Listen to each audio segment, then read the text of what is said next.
Welcome to the Ordinary Extraordinary Cemetery, where every death had a life and every life had a story. My name is Jennie Johnson. Hello, and I'm Diane Hartshorn.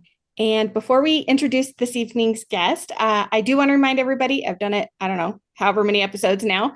The Central City Cemetery Crawl is coming up very, very quickly. I was just looking at the calendar today. It's August 23rd. Wow. I do think there's still some tickets left, but not many. So if it's an event you want to attend, make sure you go online, get those tickets because it does sell out. And that way you can be part of the history of the Central City area, which for those of you in Colorado, that's where our mining history Mhm. begins, and where our gold boom begins, and kind of how the state of Colorado became a state eventually. So definitely check those tickets out. The ticket link is in all our show notes for the past several episodes, including this one. It's on our website. You can also go to the Gilpin County Historical Society's website, and it's there. So lots of places to check it out. Come see us. I'll be there. And I think my oldest daughter, Cass, who's been on the show a few times with us, is going to be there as well Oh, this year. how fun. Yeah, she just reached out today seeing if they still needed anybody. So I had said, I think they do. And I sent her along to Suzanne, who's in charge, and hopefully she'll be part of the fun too this year. Oh, how fun. Congratulations. You get to do this with your I kids. know I that'll be remember fun. when She's I, she's when I was there. attended. Yeah, I was Yeah. gonna say she's attended with us. I don't know how many times, but this will be the first time that she's been one of the Characters. reenactors.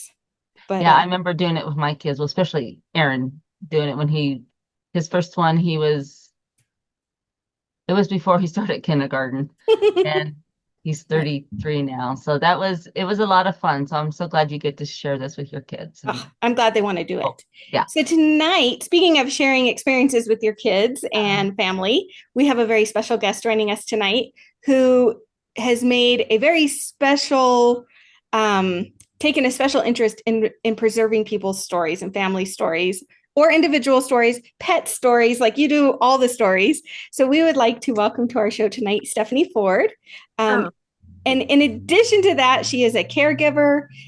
She's also a bird watcher. So, Stephanie, tell us a little bit more yeah. than I Thank just told you. everybody, but that's what I I got from know. reading your bio. I know. Thank you. You covered it all. You covered it all.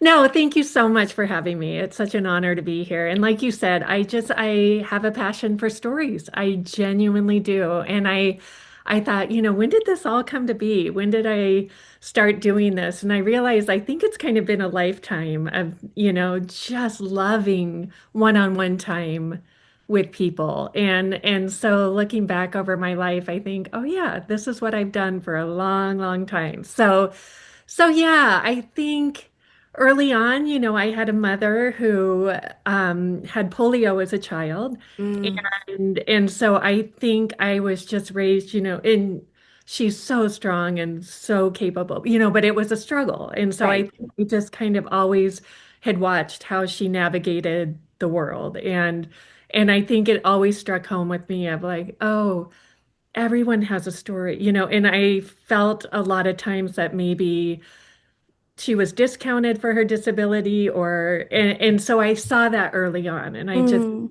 thought, it just really opened my eyes to differences and people who come from different backgrounds and so as well as, all the things she did, on top of everything, she was a master genealogist too. ah. Oh, And so thousands, I can't even tell you, hours of pulling our family histories together Oh, over many, many years. And so I think as a young woman, I would sit with her. I have a little experience in graphic design. And so I would sit and format all these old photos how and, fun. and help yeah. her, put these books together. And this is back in the day of early Right. computer, Yeah, skills. before we had all the resources we now have online. Absolutely. And so I think I just was raised with this passion of knowing stories. And then later in life, I married young and I had children and we ended up moving kind of all over the world. So, we lived in Albuquerque and Denver and Salt Lake, and then we lived in Beijing, China for 5 years. Wow. And then back to Nashville, and then I came home to where I grew up, which is just outside Portland, Oregon. Oh, how fun. Yeah, definitely. Denver and Albuquerque. Well, I lived in Albuquerque once too, a long time ago. Okay. Yep. Yeah. Uh, and Denver is where I'm currently at. So Oh, those are great places. they are. And truly, I feel like Albuquerque is the land of enchantment. And It really is. yeah, and we were north of Denver in Erie, so the Oh French yeah, Revolution, yeah, so that area, and it's just beautiful. It's so beautiful. it So, is. Well, yeah. and even your work as a hospice caregiver, you probably hear more of the family stories, I bet, than possibly even the children of your, I don't want to say patients because they're not patients, but the people you care for, because they sometimes families don't want to hear, they don't have the time to hear, but you get to hear all of these stories. And then on your website, because I was looking at before we got on, just the work you do is really, it's phenomenal. It's just very, very nice work.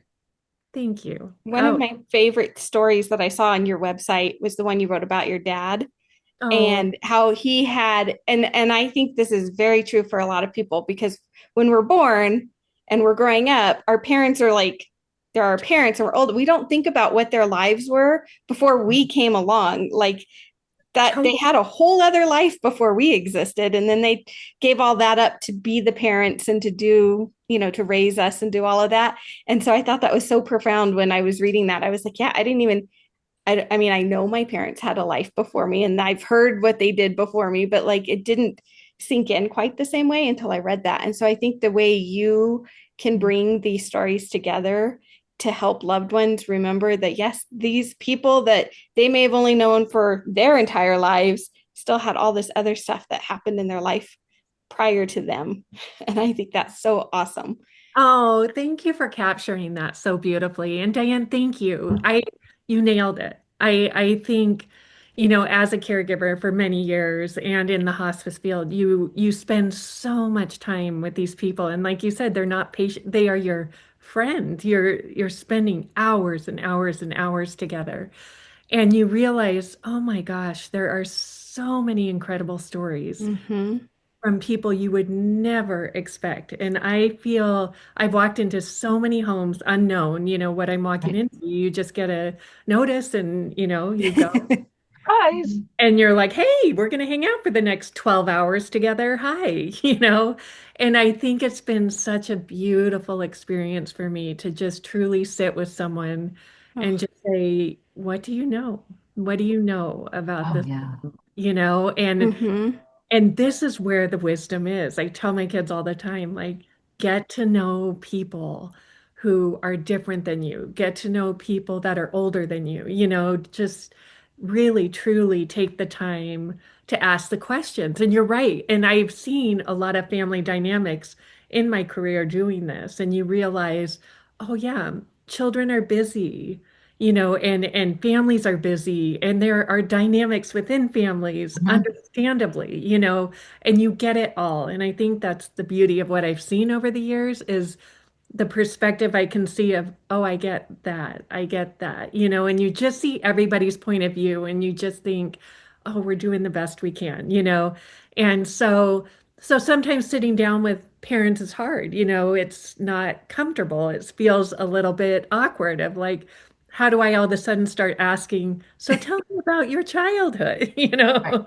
these deep questions. And I really like to get to the deep, meaningful questions of, what do you want to be remembered for? What is something you learned? What's one of the hardest things you've had to face in this life? And how did you overcome it? And I think it's so important to tie the facts, of this is where I was born, this is where I was raised, these were my parents, because I think that's very important information. And the why, Mm-hmm. the both sides. And so as I've done a lot of research on my own family line, I realize, oh, there's a lot of facts. We came over on the ship, Yeah. and I just so a lot of time the time I try to read into what was that like, and I have a lot of ancestors who crossed the plains, who walked thousands of miles, who Mm. who lost babies, who lost husbands, who went through so many challenging things. And I think, and I just sit with their story and think, how did you do this? And now these ancestors have become friends to me, Yeah.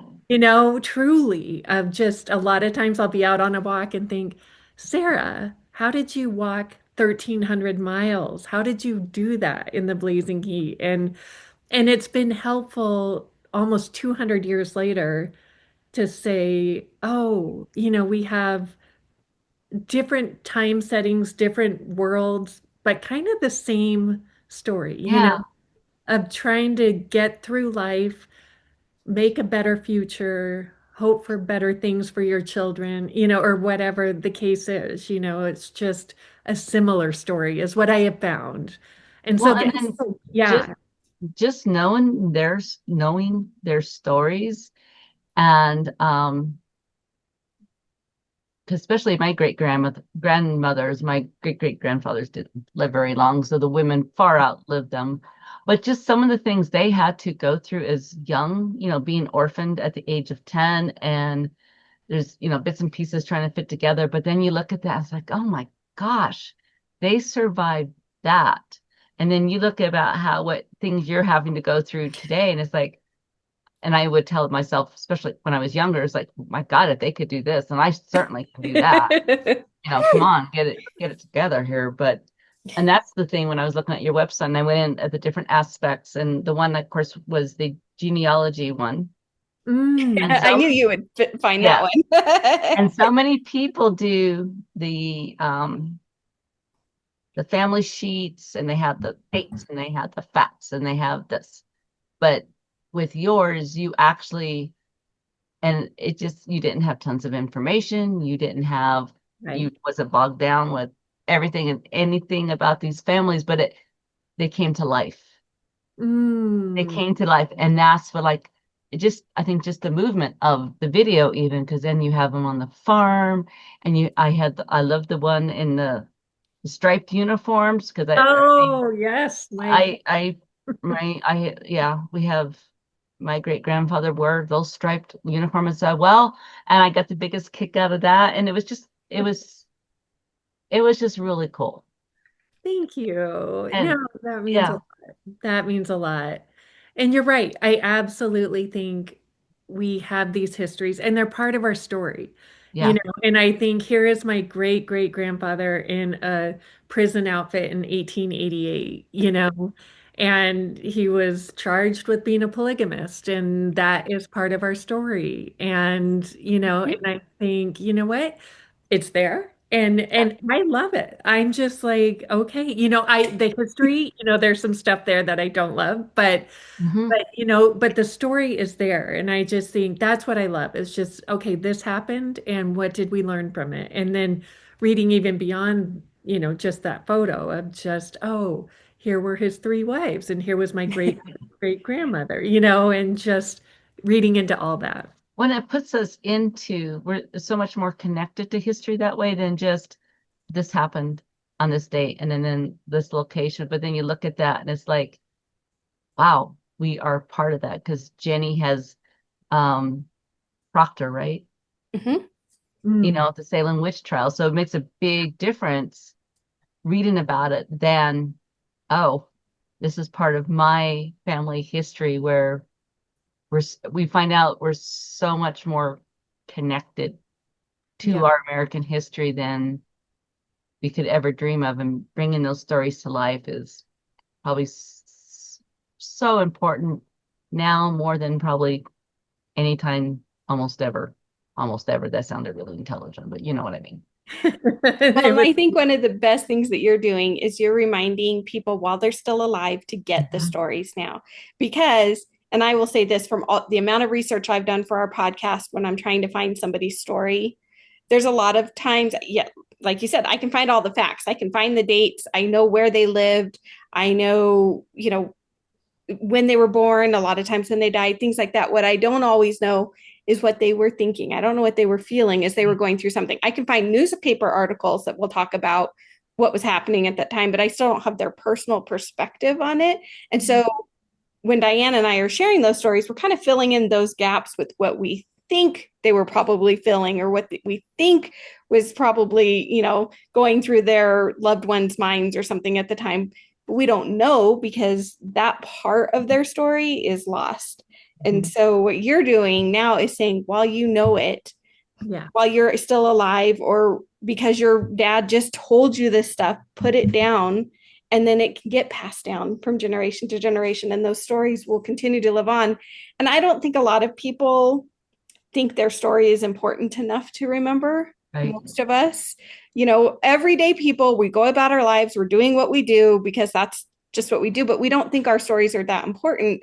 And I'm sure people in the past were the same way. They never thought their stories were that important, but they are, because they're the stories that we relate to most. Yes, it's fun to hear the stories of the famous people who did outrageous things or, became famous actors or whatever.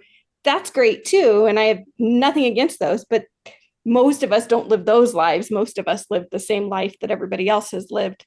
And we learn from those experiences. And like you said, from the wisdom of our ancestors and stuff. So being able to have that now is so important. And you have created a way to do that that's beautiful and magical and heartwarming all in one Mhm. go. Thank you. That means so much. This means so much. Thank you both. No, truly. And I think what I was really wanting to capture, I have all this incredible history that my mother put together and my family. We come from a family of storytellers. So I thought, how can I make this a little more current? I have these 300-page books that my mother's done, and they're beautiful, and I love them. And I thought, how can I condense at least to capture interest Right. in these people? You'll want to know more, and this is where you can find it. But if you Oh, can just yeah.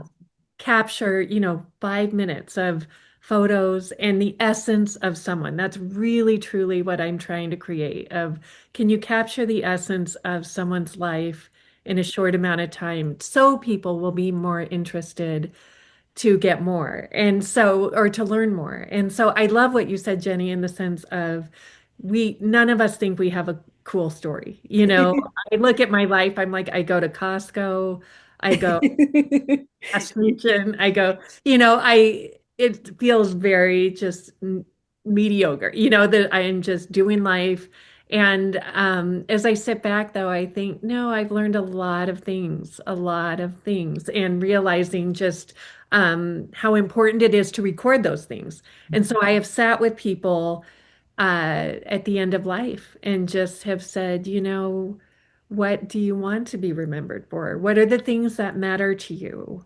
And I've been able to sit with my dad and just, say, Dad, I want to record some of this. Because we don't think, and I heard a really good quote about this of it's not necessarily for our own children or, right away. This is for the generations later, Right. that we have no idea down the road who our story will impact. And I think we're going to live in a completely different world, even 20 years from now, Mhm. 50 years from Yeah. now. And I think that generation will look back on our photos, on our things and say, what? You put gas in cars? You did what? Or they'll just be shocked by some of the things we're living now. And I think it's so important to say, and this is what I learned. This is how I grew. This is what I came to realize is important. This is what matters.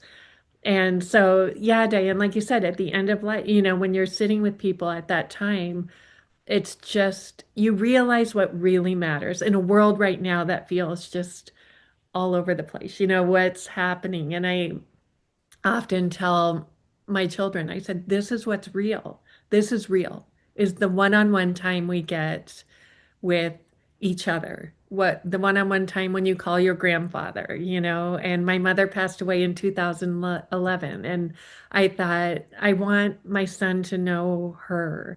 So how can I capture her story? From my perspective and take part of her story from her own personal history and genealogy and all these beautiful accounts that were left. I just don't want them to go to waste. I think that's where I kind of just think, "Ugh, how can I and move it forward?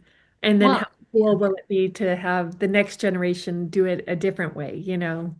Well, I think you're in a position because you may hear stories um, that their family would not hear because, especially as mothers, we have a facade that we have created for our kids because there's no way my kids know what I was doing before they came along. And We'll leave it and there. Some of those yeah, stories have to wait until they're a little older, yeah, so we don't give them ideas. yeah. And then and then it's like then they don't know who that person was. So and then because you have the luxury of not having that barrier between the people you care for and you to that they may tell you stories. I mean, the caregiver my mom had, she would tell her all kinds of stuff that I didn't know about, because it wasn't that barrier that you have to be a certain way because you're a mom or you're a dad. Yeah.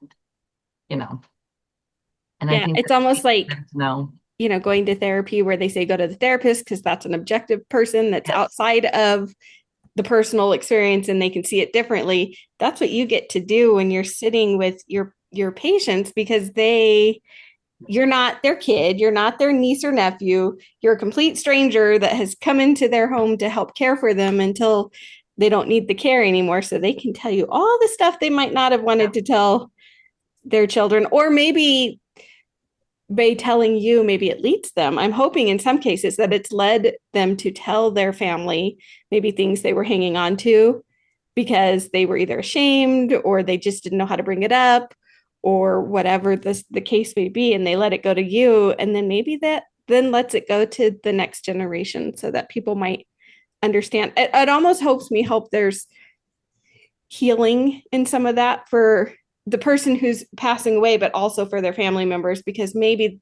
they had some really difficult thing happen in their life that they just had to get through, but that changed the way they behave towards others. Maybe it Right. made them less, they're not the hugging type or the, overly whatever, but now maybe family has better understanding of that because they let it go to you first. Yeah, then they can look back and understand, oh, this is why mom was this way, or this is why dad wanted us to act this way. Oh, now it makes sense. Or maybe as something at one time might have made the child angry. Now there might be empathy and compassion towards their parents, and what a healing opportunity that could be. And sometimes, unfortunately, it happens after the parent's gone. They don't see this stuff. No, thank you both for that. Absolutely.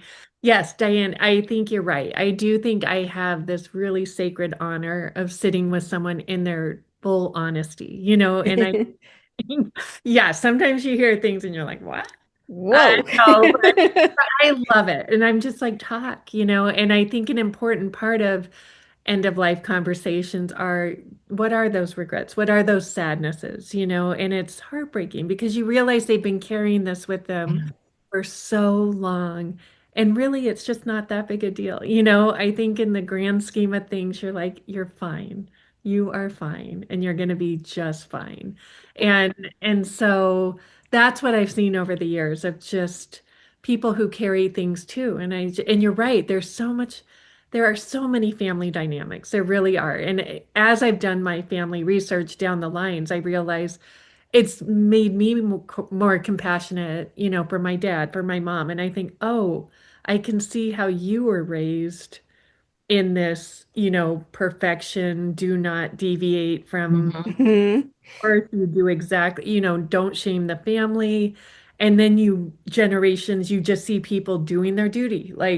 And there's so much heartbreak in their story. And you think, how did you do this? But they just did, Yeah. And I think, oh, there is a lot of compassion when you start understanding perspective and start understanding, oh, this wasn't just my dad getting upset about this because I was about, he had his Right. own things to work through and and that's taken a long time, it's been hard. And I think there is a lot of healing in sharing the stories, a lot of healing and sitting with someone and saying, okay, tell me about this, and listen without just a quick judgment, without, Right. and I know there are some complicated stories. I'm not discounting Right. people who go through really difficult things. Just say, oh, forgive, I know there's a lot of work that comes with that.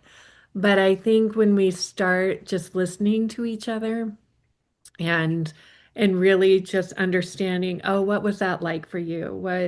And even though our paths took a different way and we worked through these things together, I think you do come to a place of healing in sharing stories.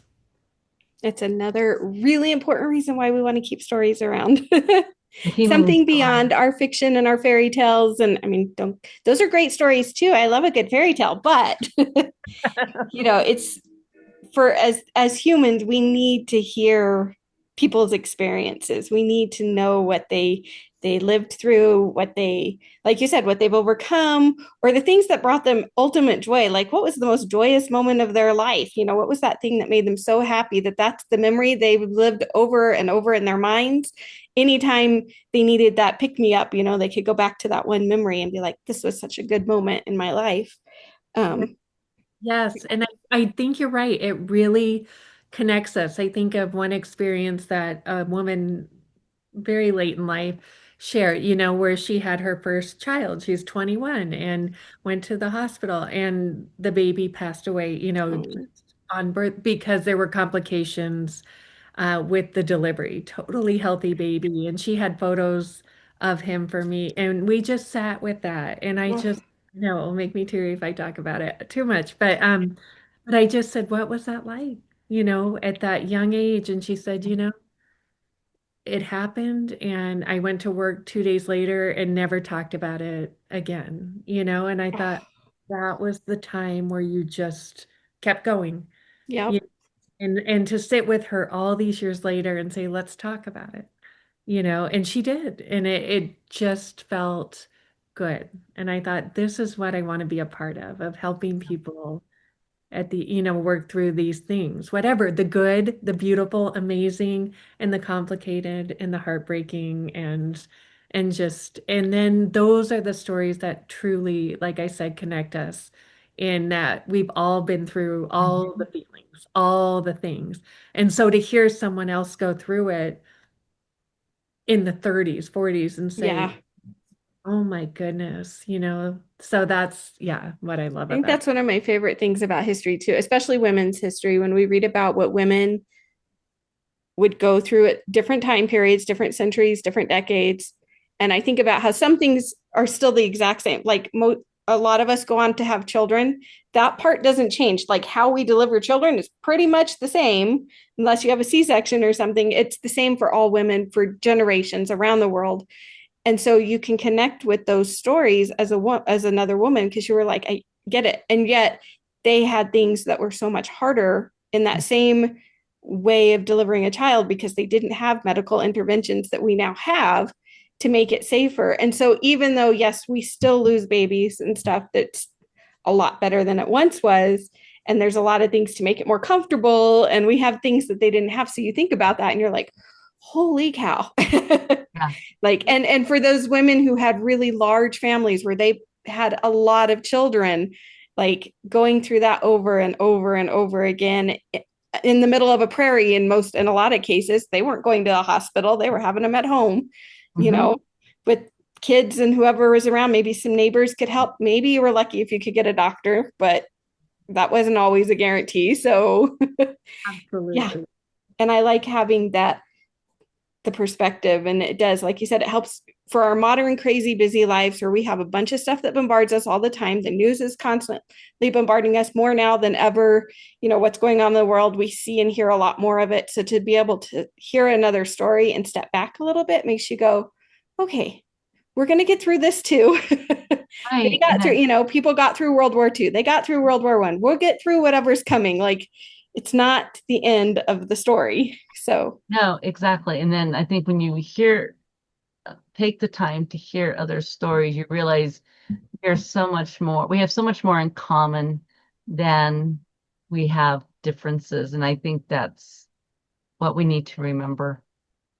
Like you said, talking to the people who are different than you because you realize there's going to be something that you have in common Yep. somewhere along the line. Absolutely. And I think that was so eye-opening for me when I lived in China for 5 years, and Yeah. just really submerged into a different life, a different culture, a different way of living. And I just had so many moments where I thought, oh, we are so connected.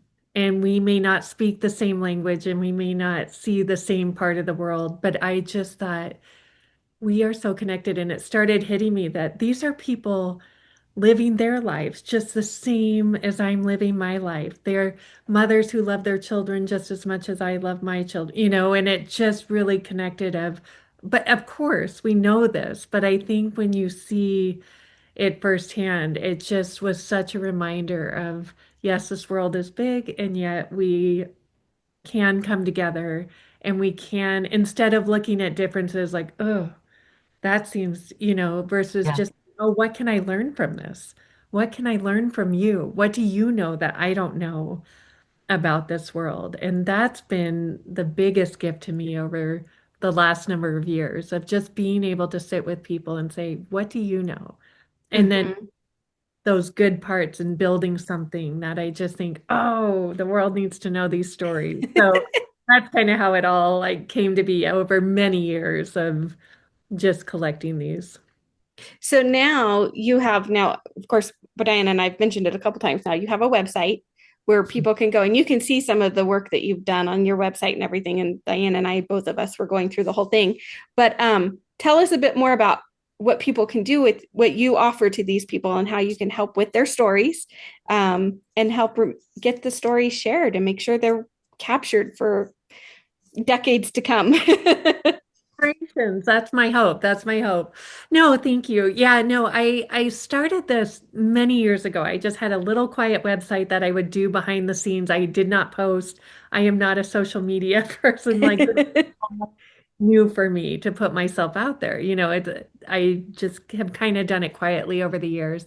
And so what I want to do, what I love to do is to sit with people and ask questions and learn their story and see the photos that correlate with the story, and I love piecing it together. It's so fun for me. And so I just thought, how could I create a place where I could do this? I could sit with you via Zoom. If you're local, I could come over and we can sit. And I've done a lot of that in my area of just going over and taking pictures of people's homes and building their story and then sitting with them and saying, okay, let's talk. And, when you go on the website, there's a place where you can, sign up for a video.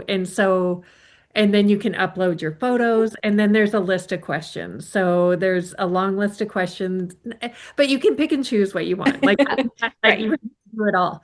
But they're the meaningful questions and they're the factual questions. I really wanted to get all that information because it tells me a bit more about you. And so along with those questions, I would send people a printed, PDF version of like a printed version of the history Oh, as well nice. as the video. Because I think it should be both. I've always thought, I love the idea of the video, but I want people to have a record of these questions. And I Right. really think having a personal history, a document saying I existed, I was here, this is my story is really important. And so it's both. So I create a PDF version and I create a video and phone calls with me. Like I just thought, okay, people might say forget that part. But I love sitting with people and just saying, let's talk. And and then really diving into the heart of who they are. Oh, Yeah. I love that so much. You also Truly. do it for pets too. I You do have it this, for you pets. do it for pets too, which is great because, everybody who's ever had a pet has at least one pet in their life who's super special to them out of all their pets. And so the fact that you've created the same thing so that pet can be remembered, I think is awesome. I I am with you. And I think pets are a huge part of our story. A Oh huge. yeah. And, my dad was raised on a ranch and he had a horse named Redwing. And we grew up just hearing about Redwing and all these things. And I just thought, oh, that was such a huge part of his childhood. And so, of course, we should honor our pets. And Yeah. we have a huge part in our story. And so, yes, I have a cat of 13 years whom is my life. And so I've done a story on him. He rules the Aw. and my brother, he has dogs, and so I've done some videos for him, and yeah, and that's been a lot of fun because I do think our pets are so much a part of who we are too. Oh Oh, yeah. definitely. I have a grandmother who passed away in December, and we just in June had a memorial for her. And she was a phenomenal horsewoman, had horses forever and ever and ever, ran 4-H for my dad, for all the kids after my dad for years, was involved in 4-H. And those kids, and they all, I mean, all the neighborhood kids and all the kids with horses knew her, and she taught them all. I mean, she taught me how to ride. And like, so when we were having her memorial service, this was a huge part of what was talked about, was the horses and her life with her animals. She also had a couple of donkeys and dogs and cats, and like, I mean, she was an animal charmer, but everything but snakes. She didn't do snakes. Not a snake charmer then. No, no, no. She Fair did enough. not go for the snakes, but if it had 4 legs and could walk, she was probably going to, or 3 legs. One of her donkeys was 3-legged, I remember. Or no, that was the goat. Maybe that was the goat. Um, but it was a huge part of her life, and a lot of her connections to other people were because of the animals in her life. Um, and I think that, yeah, so the pets and the animals that we have in our life are just as important as the people in our life. And like you said, it helps people to get to know that person a little bit more, because listening, like I said, listening to the stories at her memorial, some of them I had never heard before. Um, my dad, well, he made his brother come up and share about a time where they all got drunk off of putting vodka in the oranges one year at the fair. That's That's classic. That fair. is Yeah. I was like, I hadn't heard that story before. And here I only am Yeah, 44 more. years into it. And I'm like, oh, now I know. now you know why you also didn't hear that story. That's the It's a thing right great there. story. But it was one of those things where I was like, oh, and the only thing that really made me sad about it, because the service was wonderful and it was a wonderful celebration of who she was and all the things that she had accomplished in her life. She didn't get to hear it from all these people, the Oh, memories that they had of her, which, yeah. I mean, I know she knew them, but I think she would have gotten a kick out of hearing them too. Hearing what everybody thought of her and remembered of her, and the craziness that she instilled in all of us. So, um, And you know, that's what, sometimes it's probably, we see it more on TV or whatever, where people will have their funeral before they die. mm, And it's like, if you think about it, that is really pretty cool, because a lot of times they were never told, like what Jenny said, they weren't told how people really feel about them, because they're just sometimes uncomfortable saying stuff like that. And then, or I spent a lot of time at funerals, and services, and then some of the stories that are told, and you hear these stories, and I'm sitting there listening, going, "Oh man, is that a cool story?" And and a lot of times the other like siblings or cousins didn't know about it. It's like, and I'm thinking, oh, that's so sad that they didn't know about it. And so this is why what you do is so important. And I think that you both brought up such a good point of and this is kind of where the whole video part started, is my dad was turning 85, and I thought, what can I do for him? He has everything he needs. yep. Doesn't want anything else. He keeps telling us. And I thought, oh, what if I did a tribute to him? And we had all the grandkids Oh, I Oh, love that. zoom in, and I just did a video tribute, to him and his life that thanked him, for being, I know I'll get teary if I talk about it, but present and so much a part of our lives. And I thought this is another big piece of why I want to do what I do, is to help people tell people now. you know. Yes. Mhm. And I know it's not easy. I never sat with my mom and said, "Oh, thank you so much for all that you did," you know. But looking back, I wish I would have. I wish I would have just said, "Hey, mom, I see the things you've done. I've seen how hard," and maybe that comes with age, maybe that comes with wisdom and life experience, but I think I do have a passion for tell people now. Tell people now. No, that Don't know. exactly. So, because I was at a service last week, beautiful service. It was their mom, and Mm. everybody was going on and on. And I don't mean that as a bad way, but just she was the center, the foundation of this family. And no matter what the kids did, mom was always there. And the kids, like one of the sons was talking about, even though I got in trouble and we, had our differences, mom was always there. It didn't matter what I did. Mom was always there. Mom was this, mom was that. And I'm sitting there, looking, watching them, thinking, well, did you ever tell mom? Yeah, tell her while she's there that how much Yeah. you appreciated. And then her, as most moms is like, you know, you're always the one that's there. You're the support person. You're the one that's picking up the pieces and then usually don't hear anything after that. But I'm thinking, yeah, that's the first thing I was thinking, God, did you guys really tell her? So what you're doing ahead, oh my God, that is so, so beautiful. If nothing else for your moms. Yeah, Thank the moms. nothing else. Yeah, talk to your mom and let her know, and I do think you can create something beautiful, whether it's a video, whether it's a scrapbook, whether Yeah, a letter. We all wrote letters to my dad that he opened privately, and just Oh, said, and that's so we, cool. yeah, and I just think in my experience over the years, I realized, yeah, sometimes people go quick, sometimes you just don't know. And yeah. so the importance of just saying, hey, thank you, Oh, I thank love that. Yeah. It's you. like having that celebration of life while they're still alive instead of Yes, after they're gone and you can't say the things that you're saying now. yes, yeah, And by doing it this way, if it is hard to say something face to face, Right. because it gets overly emotional and sometimes we're like, I just can't. But if you can write it down or you can put it in the video or you can, Yes. when years and years ago, this is when our children were little, but I don't remember what birthday it was, but Dave's grandmother was turning whatever. And so all of us wrote little notes. We decided there would be one for every day of the year. So it was the whole family. Everybody had to write so many notes or draw little pictures or whatever it was, depending on your age, what was age appropriate.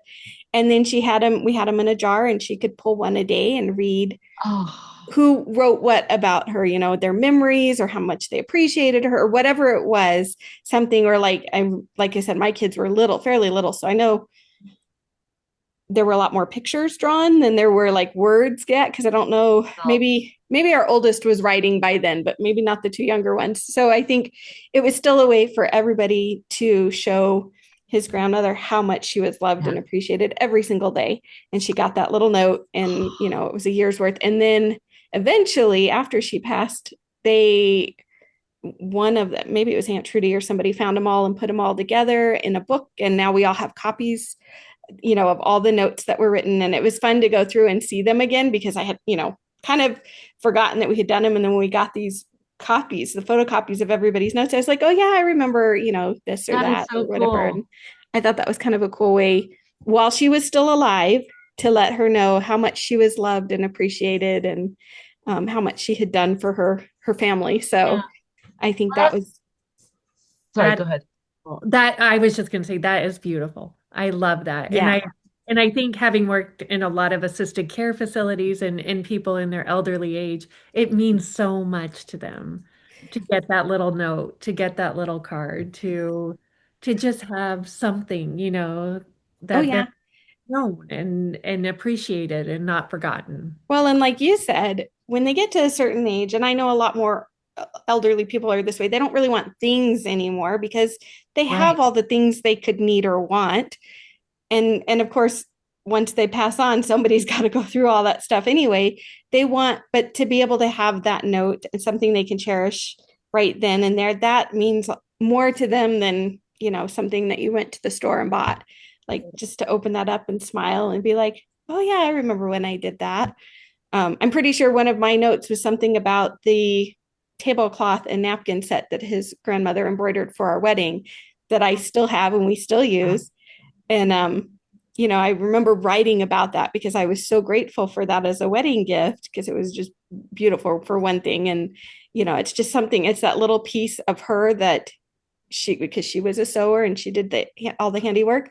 And I can pass that on to our kids someday and be like, Right. this was Grandma Gertie's. She made this for us. And now one of you can have it, or they can split the napkins if they want to. I don't know what they'll do with it eventually, but Well, and then if you're a young family and say you lost a grandparent or a parent and you have little kids, and a lot of times people just want to get rid of stuff and clean stuff out, but then all of that is gone for the grandkids, or if you're the great grandkids, great but and for the the young. great grandkids, that if you don't do it for yourself, do it for them.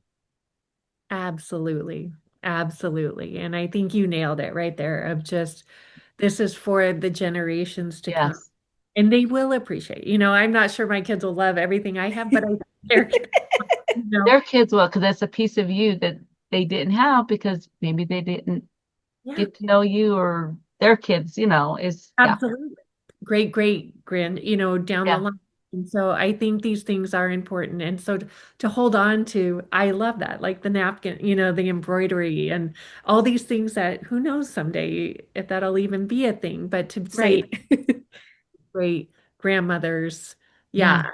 I think that's incredible. And we are the ancestors now, we are the one, Oh, it just made me feel right? so old, but yeah. And it just it doesn't feel that way, but we are writing the story for those to come. So Yep. yeah, Someday somebody will be curious about us. Just exactly. like we're curious about our ancestors 200 years ago. So Absolutely. someday they'll go back and they'll be like, they did what in the 2000s? Yeah, we did a lot of Yeah. crazy things. But that's also the beautiful I mean, we're living in an age where technology is problematic, but it's also a beautiful thing because without it, it would be a lot harder to do what you do. The fact that you Yeah. can make these videos and put everything together and put documents together so it's all in one really nice little package for the families is great. Like this, like you said, when your mom first started doing her genealogy research, that was definitely not a possibility. And you had to put it in a book. There was no other way to do it. And that's the thing. And I look at these ancestors that I've been doing their stories for and creating these videos, and I realize they had zero platform. They had no way to say, hey, we Yeah. did, and I thought, oh, how interesting. 200 years later, I'm bringing the story back to life, that they're not, Yes, that they finally have a platform to say, hey, let's, they're not let's, silent. I we was have a here. lot of Yeah. those who came before. And so it's just kind of reviving these stories in our family and saying, don't forget where you come from. And these are strong people. They're people who paved the way for us to be where we are today. They truly did. And so I'm just over and over reminded of the sacrifice and the love and Yeah. they didn't even know me. And all these years later, I'm just like, thank you. Thank you. And I want to create that for the next whoever else. So it's such Well, so fun. and even with your videos now, because with printed material, yes, a lot of stuff you can scan it and you can dig through it through Ancestry and stuff. But when you get on the videos, and if they're posted to YouTube and stuff, can you imagine how that expands not only the history? Because I know there was one of your videos, a picture of in a farm in Idaho. Yes. Uh-huh. So anybody, farmers, family, Idaho, just it expands a history so much, but then it may open up the door to relatives you didn't even know existed.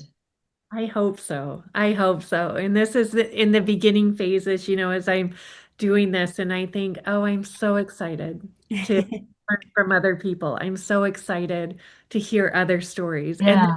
connect them in a way of just don't forget, don't forget. And so I hope, Diane, I hope that happens, where people will say, hey, we might be, somewhere down the line know the same people, and to me that's just so beautiful as we connect these stories together and then put them out there and learn from them Yeah.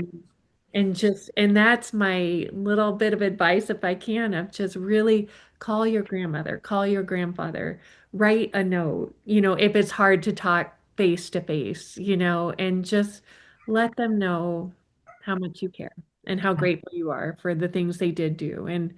And so, yeah, it's been a lot of fun putting together. What's an honor?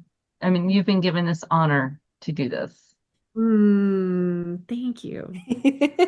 I was gonna say, I think it's, yeah, definitely your calling between Yeah. being a caregiver, which is a very special thing to be able to do because there's a Not lot of people everybody that can do can't handle the it. Mhm. caregiving aspect, either because it's their own family and it's become too personal, or just because it takes a lot of patience and empathy and time to be a caregiver, um, especially if it's an end of life situation where it could be all kinds of different situations going on depending on the person. We as I mentioned to you before we started recording, the show that I worked on focused on not really Alzheimer's, we'll say dementia in general under the umbrella.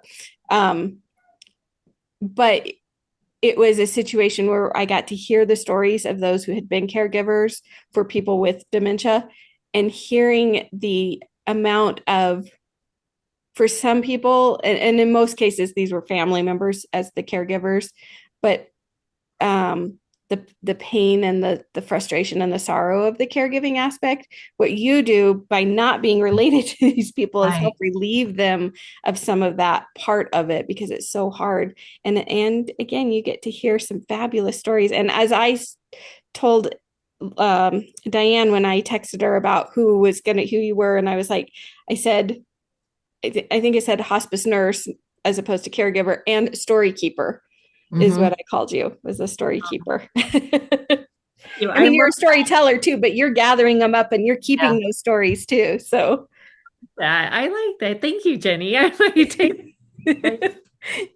Right. That's what I have a passion for of keeping those stories alive. And I think I've been with enough people over the years that I just think, oh, the world needs to know you of and Yeah. all these incredible people that I've just come across over and over and been blown away truly by their stories. And I just think these are the things we need to hold on to. These are the life lessons. These are the learnings that need to be put out there of this is what matters. So yes.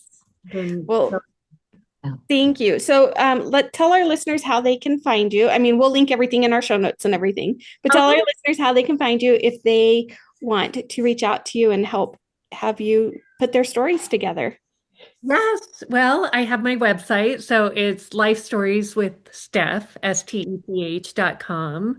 And you can go there, browse around. I try to update my blog and do things. So even if you just want to read a good story or see a good story, just go, Yes. yeah, have fun with it. And that's what I want more than anything. That's why I created was just so people could learn. But if you want help in preserving your story or preserving your pet story or anything that matters to you, give me a call, reach out. I would love to help you. And so you can find me there. I'm on Instagram. I am slowly getting on the other channels. This is a whole new world for me. So I at Life Stories with Steph on Instagram, and slowly I will build up to the other platform.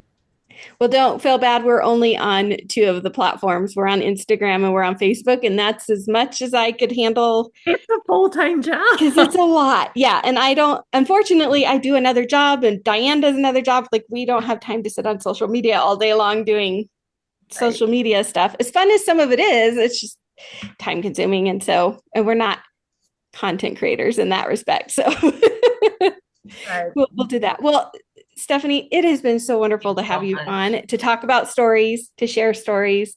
Definitely, again, we'll link your website in the show notes. Go check it out.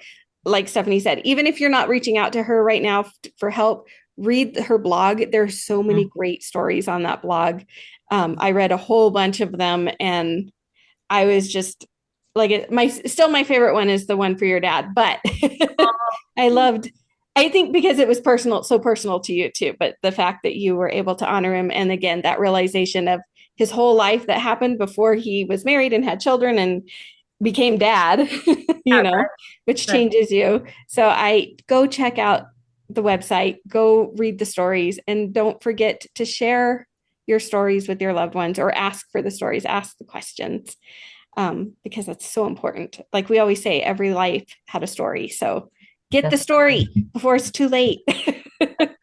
Thank you both so much. Thank you for joining us today. To learn more about today's episode, visit our website, theordinaryextraordinarycemetery.com, where you'll find additional links in our show notes. If you're watching on YouTube, please like and subscribe to our channel. And if you enjoyed this or any of our episodes, consider leaving a 5-star review on Apple Podcasts, Spotify, or YouTube. Your support helps others find our show and discover all of our ordinary, extraordinary stories. You can also follow us on social media for cemetery facts, photos, quotes, and more. We are on Facebook and Instagram at Ordinary Extraordinary Cemetery. If you'd like to help support us financially, you can donate a cup of coffee by clicking on the coffee cup icon on our website or YouTube, or purchase some of our fabulous Ordinary Extraordinary Cemetery merchandise through our store link. Until we meet again.